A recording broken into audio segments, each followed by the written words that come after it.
దానికి సమాధానం కావాలి కదా. ఇప్పుడు నేను దీన్ని గతాన్ని వీటన్నిటిని నేను భ్రాంతి ఒక మాయగా నేను అనుకోవట్లా. నేను అనుకోనప్పుడు నేను ఈ ప్రజెన్స్ నీవు ఈ క్షణం అనే దాని యొక్క గొప్పతనాన్ని నేను గుర్తించా, బాగానే ఉంది. అయితే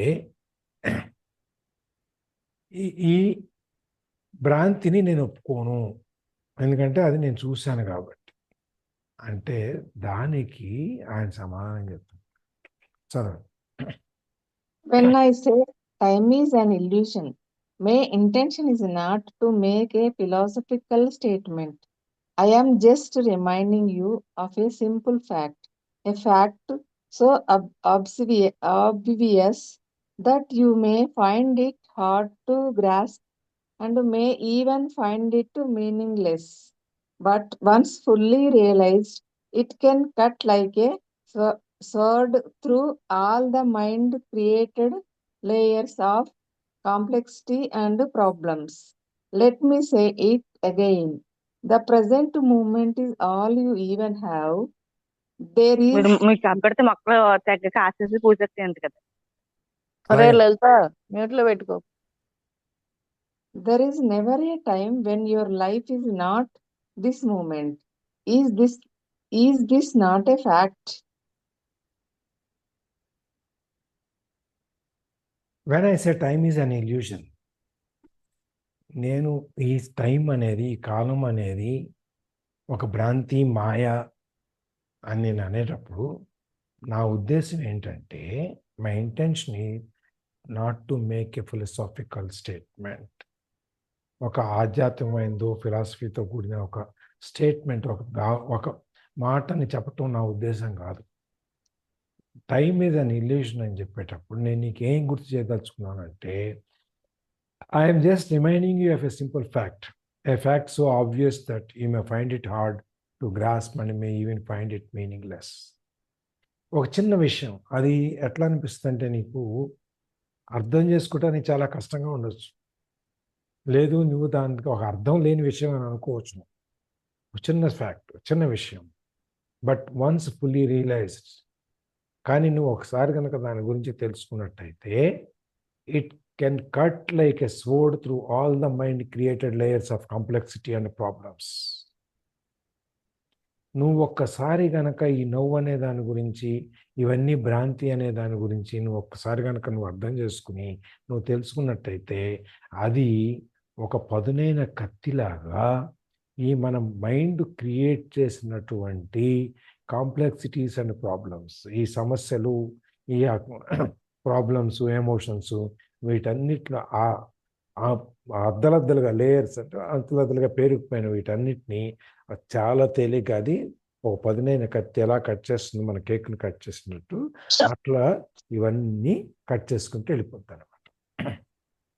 నువ్వు ఆ భ్రాంతిలో నుంచి నువ్వు బయటికి రావాలంటే నువ్వు నవ్వు అనేదాన్ని తెలుసుకోవాలి. నవ్వు అనేదాన్ని తెలుసుకోవటం అంటే నువ్వేదో నాకు అర్థం, ఏదో జడ పదార్థం లేకపోతే బ్రహ్మ పదార్థం, నాకు ఇది అర్థం కాదు కాబట్టి నేను దీని గురించి పట్టించుకోక్కర్లేదు అని అనుకో. ఒకసారి నువ్వు దాని యొక్క శక్తిని కనుక, దాని యొక్క గొప్పతనాన్ని నువ్వు తెలుసుకోగలిగితే, అది నువ్వు మనం కేక్ కట్ చేసినట్టుగా మన పాత ఆలోచనల్ని, భావాలని, ఎమోషన్స్ని, భ్రాంతుల్ని, ఆందోళనని, ఆతృతల్ని, వీటన్నిటిని కట్ చేసేసి తెంపేసి పక్కకు దోసేస్తుంది. Let me say it again. The present moment is all you ever have. నేను మళ్ళీ నీకు చెప్పేది ఏంటంటే, ది ప్రజెంట్ మూమెంట్, ఇప్పుడు ఉన్నదే నీకు మొత్తం అంతా. ఆల్ యూ ఎవర్ హ్యావ్, నీకు ఎప్పుడు పూర్తిగా ఉన్నది ఏంటంటే ఈ క్షణమే. గతం అంతకు ముందుది కాదు. This is never a time when your life is not this moment. నీ జీవితం కనుక ఈ క్షణం అనేది కాకపోతే నీ లైఫే కాదు. నీ జీవితం ఈ క్షణం అనేది లేని కాలం అనేది నీకు లేనే లేదు. ప్రతి దాంట్లోనూ ఈ క్షణం అనేది ఉంది. మనం ప్రయాణం చేస్తున్నాము, పూలు పక్షులు అన్నీ చూస్తున్నాము, దాటిపోయిన తర్వాత సడన్గా మనకి మైండ్లో బ్యాక్ ఆఫ్ ది మైండ్ ఎక్కడో రిజిస్టర్ అవుతుంది, ఓ మంచి పువ్వు చూసామే అని. మళ్ళీ వెనక్కి వెళ్ళి చూడగలమా? చూడలేం సార్. చూడలేం ముందుకు వెళ్ళిపోయాం కదా. ముందుకు వెళ్ళిపోయాం, చూడలేం, అయిపోయింది.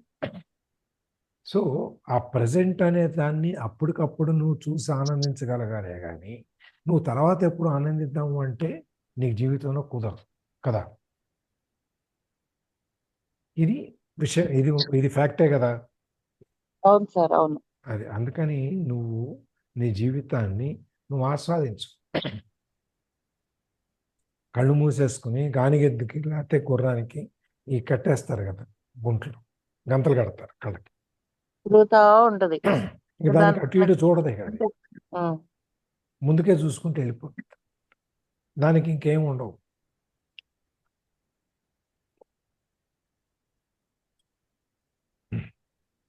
ఆపేద్దామా? ఆపేద్దాం సార్. సార్ మనము ఇవన్నీ ఇప్పుడు ఎక్కడికో వెళ్ళవసరం లేదు.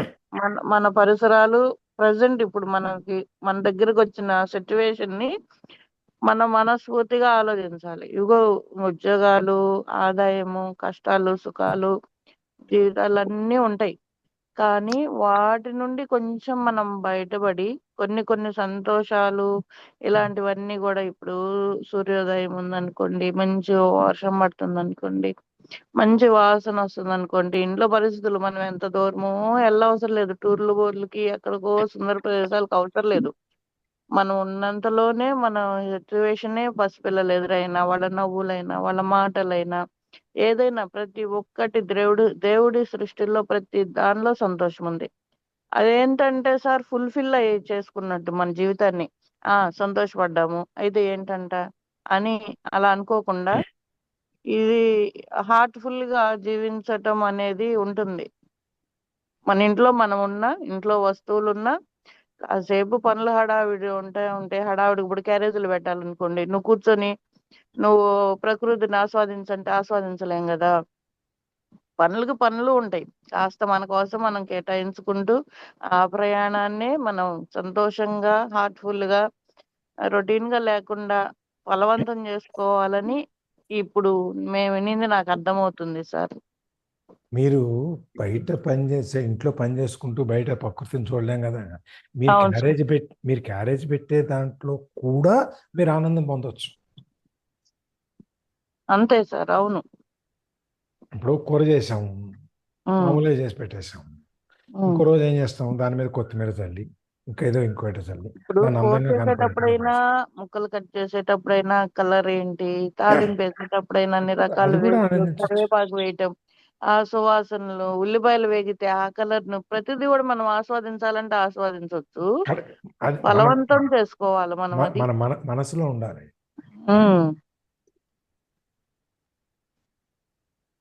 జీవించడానికను బతకడానికి ఉన్నంత తేడా ఉంది సార్. ఆలోచిస్తే అర్థమవుతుంది.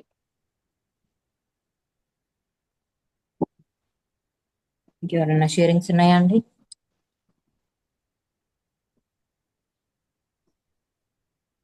సార్ మ్యాట్రిన్ ఇచ్చారు సుకన్యకి. తనేమో ఒక రోజు కూడా మనసులో భావాలు చెప్పదు. నేను మిస్ అవుతున్నాను సార్ మన సుకన్య మాటలు. ఎవరిని? సుకన్యనా? అవును, ఏం చెప్పదు.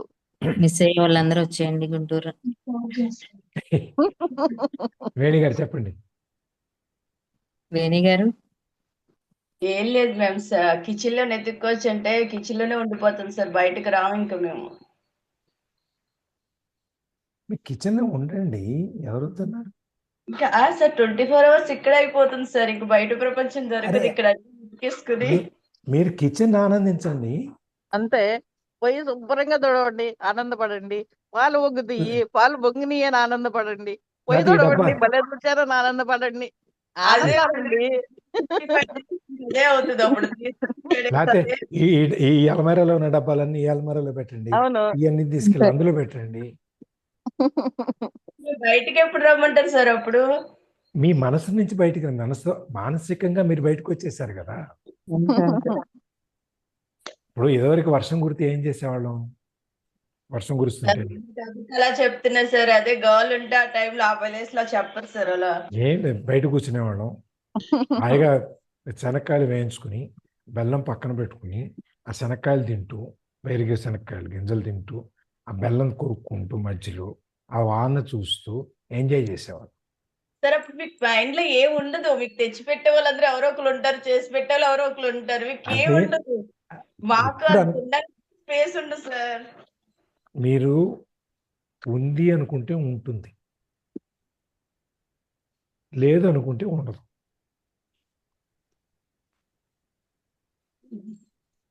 మీరు ఉంది అనుకోని ఇప్పుడు చూడటం ప్రయాణం మొదలు మొదలెట్టమని పెట్టారు సార్ కోటేశ్వరరావు సార్, వేణి గారు మొదలు పెట్టారు. ఎక్కడుంది సంతోషం అన్నారు.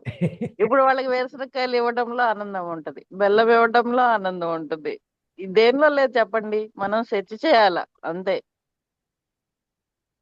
మనం ఎత్తుక్కోవాలి మన సంతోషాన్ని మనం. ఇప్పుడు ఏమైంది, వర్షం పడుతుంటే టీవీ పెట్టుకుని కూర్చుంటున్నాం, బయటికి వెళ్ళాలి పని పాడైపోయిందని చెప్పి తిట్టుకుంటున్నాం.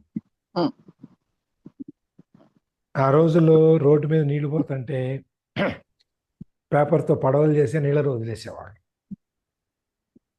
ఇప్పుడు పడవ చేయటం ఎంతమందికి వచ్చు?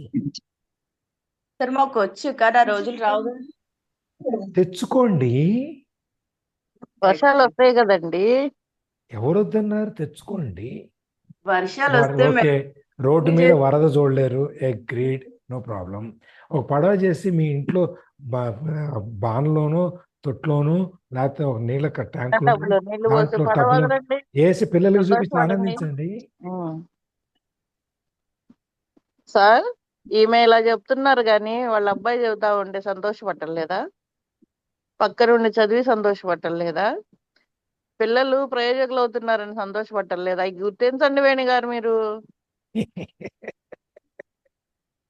చూడండి, మీ సంతోషాలన్నీ మేము గమనిస్తున్నాం. అవును. ఎప్పుడు కూడా ఇదే ప్రపంచం అని కాదు, ప్రపంచం చాలా ఉంది. బయటకు వచ్చి చూడండి. బయటకంటే ఇంట్లో నుంచి బయటికి రమ్మని కాదు, మనసులో నుంచి బయటకు వచ్చి, ఆ పరిధిలో నుంచి బయటకు వచ్చి చూడండి.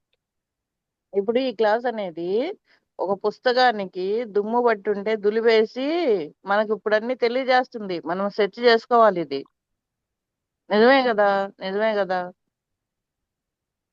అంతే కదా సార్? అవును, ఇప్పుడు పండగలు సంతోషాలు వస్తాయి. ఉన్నాయని మనకు గుర్తు చేస్తున్నాం, మనం ఆనందించాలి, మనం సెట్ చేసుకోవాలా మనం. అది ఇప్పుడు పండగలు వస్తాయి. పండగలు వచ్చినప్పుడు ఇల్లు బాగు చేసుకుంటాం, తుడుచుకుంటాం. అంటే ఏం చేస్తాం మనం? అప్పుడు చెత్త పండుగ అంతా తీసేస్తాం. పని ఉందనే తల్లిపోతున్నాం సార్. ఒక్క నిమిషం, మనోదర్ గారు ఏంటి? చెత్త అంతా తీసేస్తాం సార్ అంటున్నాను.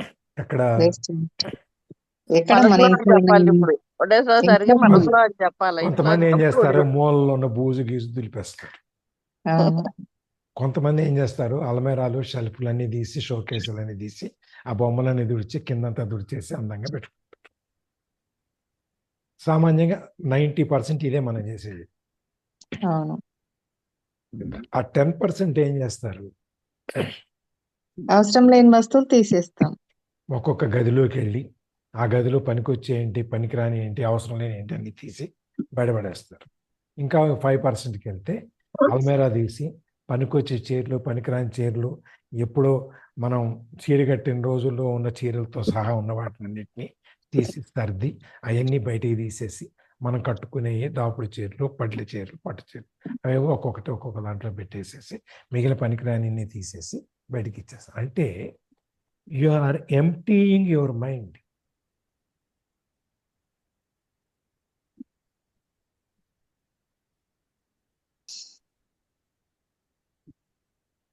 అప్పుడేమవుద్ది, మనకి ఇవన్నీ తీసేసినప్పుడు మనకి కొత్త బట్టలు, కొత్త చీరలు, కొత్త విషయాలు, కొత్త షోకేసులు, సామాన్లు వచ్చినప్పుడు అవి పెట్టుకోవడానికి మనకు చోటు ఉంది.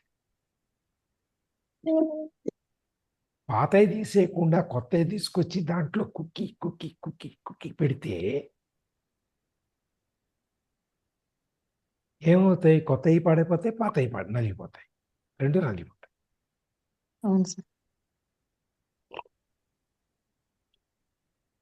తీరా కట్టుకుందాం అని చెప్పి తీసేటప్పటికి అన్నీ నలిగిపోయి ఉంటే మళ్ళీ ఇస్త్రీ చేసుకో.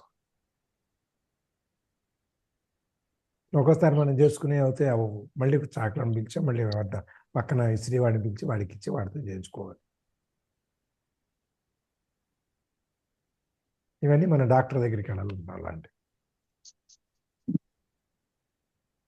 శుభ్రం చేయటం అనేది వాళ్ళ యొక్క ఆలోచన పరిధిని బట్టి ఉంటుంది.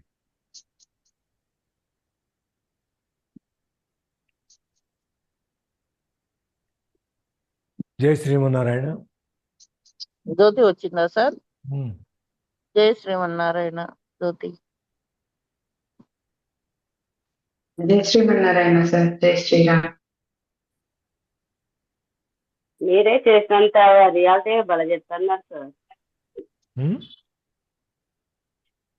కిచెన్ ఇల్లు అంతా మీరే చేసినంత రియాలిటీగా భలే చెప్తున్నారు సార్. రజనీ మేడం గారికి హెల్ప్ చేస్తారంటమ్మా సారు. ఎలా సాధ్యం సార్? అబ్జర్వేషన్. సేమ్ మీరు అది చెప్పినట్లే మనం ఈరోజు శ్రావణ శుక్రవారం, సో ముందరే ప్రిపరేషన్ చేస్తాం. మైండ్ లో థాట్స్ కూడా అన్ని కూడా అట్లే ఉంటుంది కదా సార్. ఇంట్లో మనం ఎట్లా క్లీన్ చేసుకుంటామో మార్నింగ్ కూడా చాంటింగ్ కూడా అందుకోసమనే చెప్తారు.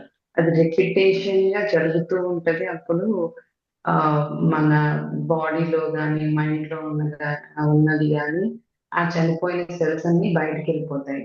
సో ఈవెన్ పూజలోని మనము ప్రాణాయ స్వాహాది చేస్తాం కదా, అది బ్రీతింగ్ ఎక్సర్సైజ్. ముక్కు పట్టుకొని చెప్తాం కదా ఓంగు అని చెప్పి. సో అక్కడ కూడా మనము ఫస్ట్ ఉన్న చెత్తని బయట పడేస్తేనే కొత్తవి వచ్చేదానికి, కొత్త థాట్స్ కానీ కొత్త కణాలు కానీ వచ్చేదానికి, ప్యూర్ గా వచ్చేదానికి ఛాన్స్ ఉంటుంది అనమాట. సో అందుకోసమనే ఈవెన్ ఆయుర్వేదంలో కూడా కొత్త సెల్స్ ని క్రియేట్ చేస్తారు కదా అని నేను అనుకున్నాను సార్. కానీ వాళ్ళు పాత సెల్స్ ని ఆల్రెడీ మన దగ్గర ఉన్న సెల్స్ ని రిపేర్ చేస్తారట. సో ఆ రిపేర్ చేయడం వల్ల వచ్చే కొత్త సెల్స్ న్యూ సెల్స్ కి ఇంకా ఎనర్జెటిక్ గా, ఇంకా ఎక్కువ అది క్వాలిటీస్ తో వస్తాయట. సో అది క్వాలిటీస్ తో రావాలి అంటే మామూలుగా ఫాదర్ మదర్ కరెక్ట్ గా ఉంటేనే బేబీ కరెక్ట్ గా వస్తుంది అన్నట్టు. సో ఆ కణాలు పాత సెల్స్ ని వాళ్ళు కరెక్ట్ చేస్తూ ఉంటారంట. అందుకే ఆయుర్వేదంలో మామూలుగా మిగిలిన అన్నిట్లో కూడా ఆ సెల్స్, బ్యాడ్ సెల్స్ ఏమేమి ఉన్నాయో అవి చంపేస్తుంది, డైరెక్ట్ గా వెళ్ళి అటాక్ ఇస్తుంది. కానీ ఈ ఆయుర్వేదం మాత్రము మనలో ఉన్న ఇమ్యూనిటీ పవర్, అంటే దాని మీద అటాక్ చేసేది డైరెక్ట్ గా అది అటాక్ చేయకుండా అటాక్ చేసే కణాలకి స్ట్రెంగ్త్ పెంచుతుంది. సో అందుకోసమే టైం అనేది కొంచెం లేట్ అవుతుంది అనమాట. సో అదే కరెక్ట్ ప్రాసెస్ అన్నట్టు అనమాట. సో ఎప్పుడైనా మనది ఉన్నది ఎంటీ చేసుకోవాలి, అప్పుడే new thoughts and new energy and అన్ని న్యూగా వస్తాయి అనమాట. సో ఇది చాలా important point sir. Thank you sir. Thank you very much. So మనకి యోగాకి జిమ్ కి ఉన్న తేడా. సార్ నేను ఇప్పుడు గ్రూప్ లో ఒక పోస్ట్ పెట్టున్నాను సార్. ఈ డ్రైవింగ్ చేసే వాళ్ళ కోసం పోలీసులు విన్నపం అంట. ఈ భూమి మీద మరో జన్మ పొందటానికి తల్లి గర్భంలో 9 నెలలు వేచి చూసాం కదా, అలాగా ప్రతి ఒక్కటి కూడా వీటిల్లో కూడా ఎంత సమాచారం ఉంది చూడండి సార్. ఏందిలే పోలీసు వాళ్ళు అన్నారని కాకుండా 30 సెకండ్లు ఆగలేకపోతున్నాము అని కానీ ఏదైనా నిదానంగా వెళ్ళండి. ఇప్పుడు జీవితం అంతా అంతే కదా సార్, మనం నిదానంగా గమనించుకుంటూ ప్రశాంతంగా మనం జర్నీ చేయాలి అని ఉంటారు లేదా లైఫ్, అలాగే ఉంది కదా. Learn unlearn relearn. Yes sir. Recording off చేయండి సార్. చిన్న పాయింట్ ఒకటి, అంటే ఆనందించడం, అనుభూతి చెందడం అనుకుంటున్నాను. చెప్పండి. రికార్డింగ్ డౌట్ కూడా ఉంది సార్. అంటే ఎందుకులే అని అంటే కరెక్టే లేదు సార్, అది కరెక్టే. అయితే ఆనందించడానికి ఉంటే కానీ సార్ ఎక్కడికక్కడ దానికి లిమిటేషన్స్ ఉంటాయి. ఆయా సిచ్యువేషన్స్ బట్టి దానికి బోర్డర్స్ ఉంటాయి, హద్దులు ఉంటాయి కదా సార్. అవి క్రాస్ చేయకూడదు. మనమంతా మేబీ ఇప్పుడు మనం ఉన్న గ్రూప్ మెంబర్స్ అయితే ఓకే, మనకు అన్ని అయిపోయినాయి కాబట్టి ఇంకా ప్రకృతిని ఆస్వాదించడం, మన మైండ్ సెట్ కూడా అలాగే ఉంటది అన్నట్టు. చూస్తున్నాం కదా స్కూల్స్ వెళ్ళినప్పుడు యంగర్స్ ఉంటారు కదా సార్, వాళ్ళందరూ అడోలసెన్స్ ఏజ్ అనమాట. యూత్ వాళ్ళకి ఎమోషన్స్ ఇంబ్యాలెన్స్ ఉంటది అండ్ హార్మోన్స్ ఎఫెక్ట్ ఉంటది. అఫైర్స్, మేబీ అట్రాక్షన్స్, అవన్నీ ఆ ఏజ్ వాళ్ళ కామన్ ఏజ్ లో వచ్చే సిచ్యువేషన్స్ అయ్యి, కానీ బ్రేక్ ఒక్కసారి అవుతుంది లలిత. అవునా అండి, సారీ. లలిత బ్రేక్ వస్తుంది బాగా. ఓకే, ఇప్పుడు వినబడుతుందండి క్లారిటీగా? చెప్పండి. అదే వాళ్ళకి నాకు నిన్ననే అనిపించింది, ఏంటి భగవంతుడు అన్ని ఆస్వాదించమని ఇచ్చాడు, కానీ ఆ ఏజ్ లో పాప మా పిల్లలకి అసలు మెచ్యూరిటీ లేని ఏజ్ లో ఎందుకు ఇచ్చాడు? అది ఆ సిచ్యువేషన్, అదే ఆ ఎమోషన్స్, అట్రాక్ట్నెస్ అనేది ఆ ఏజ్ లో ఎందుకు ఇచ్చాడు? వేరే ఏజ్ లో ఇవ్వాల్సిందేమో అని అనిపిస్తుంది అనమాట. నిన్న చిన్న ఇన్సిడెంట్ జరిగింది అనమాట. మా పాప చెప్పింది వాళ్ళ కాలేజ్ లో అంట, ఇంజనీరింగ్ కాలేజ్ హాస్టల్ ఉంటది కదా అండి. ఇంకా చెప్పచ్చో లేదో కూడా తెలియదు, కానీ నాకు ఎందుకు చాలా ఇబ్బందిగా ఉంది అనమాట ఆ మాట విన్నప్పటి నుంచి. ఒక లోనే చూస్తున్నాం రకరకాలవి. కదండి, పోస్ట్ లో చూసాయే, అవును. కానీ వాళ్ళు డైరెక్ట్ గా చూసామని చెప్పేటప్పటికి ఎమోషన్ అవ్వాల్సి వచ్చింది అనమాట.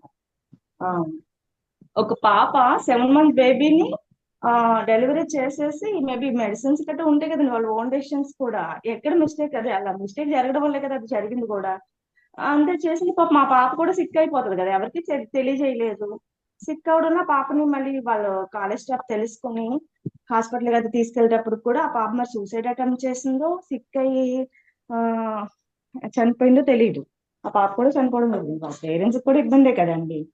అలా ఇప్పుడు హై స్కూల్స్ అది వెళ్తున్నామా అంటే, వెళ్ళినప్పుడు కూడా హెచ్ఎం సార్స్ కానీ లేడీ టీచర్స్ ఉంటారు కదండి, లేడీ స్టాఫ్ చెప్తున్నారు, అమ్మ మీరు వచ్చి చెప్పే పాయింట్స్ అన్ని ఇంపార్టెంట్ విలువే, కానీ మాకు ఈ పాయింట్ కూడా అవసరం ఉందమ్మా, అది చెప్పండి, దాని గురించి పిల్లలకి ఉపయోగపడే విషయాలు కానీ, పిల్లలు బ్యాలెన్స్డ్ గా ఉండడానికి అవసరమైన పాయింట్స్ మీరు చెప్పాలమ్మా మాకు అని హెచ్ఎంస్ కానీ లేడీ టీచర్స్ కానీ చెప్పడం చూసాం అనమాట. ఇంకా మేబీ అక్కడ మేము ట్రైనింగ్ తీసుకోవాలి కదా, మన దగ్గర దాని గురించి అవగాహన లేకుండా వాళ్ళకి చెప్పలేం కదా అన్నట్టు అనమాట. సైకాలజిస్ట్ దగ్గర ఎక్కడ తీసుకోవాలా, గైనకాలజిస్ట్ దగ్గర తీసుకోవాలా, ఈ గైడెన్స్ అనేది ఎక్కడ తీసుకోవడం అనేది ఇంకా వెయిటింగ్ లో ఉన్నామండి. ఇది సార్ సజెషన్ కోసం నేను వెయిటింగ్ లో ఉన్నానండి.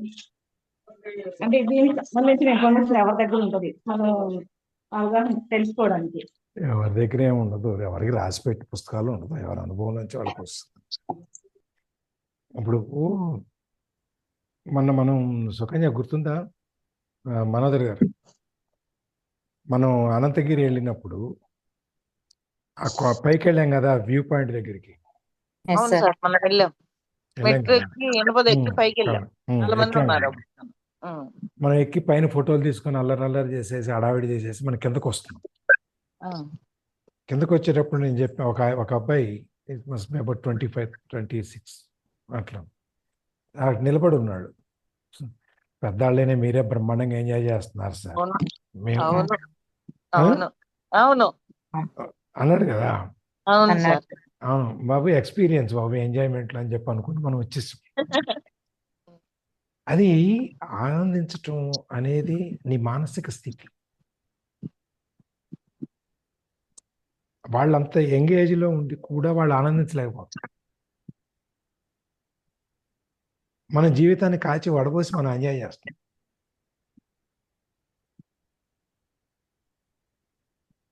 ఇది ఒప్పుకుంటాను సార్, నేను వర్షం వస్తే వెళ్ళి తడిస్తాను, మాకు చక్కగా చెరువు దగ్గర వాటర్ పడతాయేమో, వెళ్ళి స్నానం కూడా చేస్తే ఎంజాయ్. మా పిల్లలిద్దరూ అక్కడ లోపల నుంచి చూస్తారు తప్పితే వాళ్ళు బయటకు వస్తే ఎక్కడ తడిచిపోతాం అన్నట్టు ఉంటది వాళ్ళకి. ఏదైనా ఒక పువ్వుని చూసినా అదే మీరన్నట్టు ఇక మనకి ఏమి ఆలోచనలు లేవన్నట్టు ఎదురయ్యే ప్రతిదాన్ని ఆస్వాదిస్తున్నాం. వాళ్ళకి ఆస్వాదించడం అంటే వాళ్ళు మొబైల్లోనే ఆనందాన్ని చూసుకున్నారు అన్నట్టు కూడా ఉంటున్నారు ఇప్పుడు జనరేషన్. దీనికి ఒక కథ ఉంది. నేను రేపు నేను కొంచెం త్వరగా వెళ్ళాల్సి వస్తుంది. ఒకటి, రెండోది రేపు ఎవరు క్లాసు? ఇంకా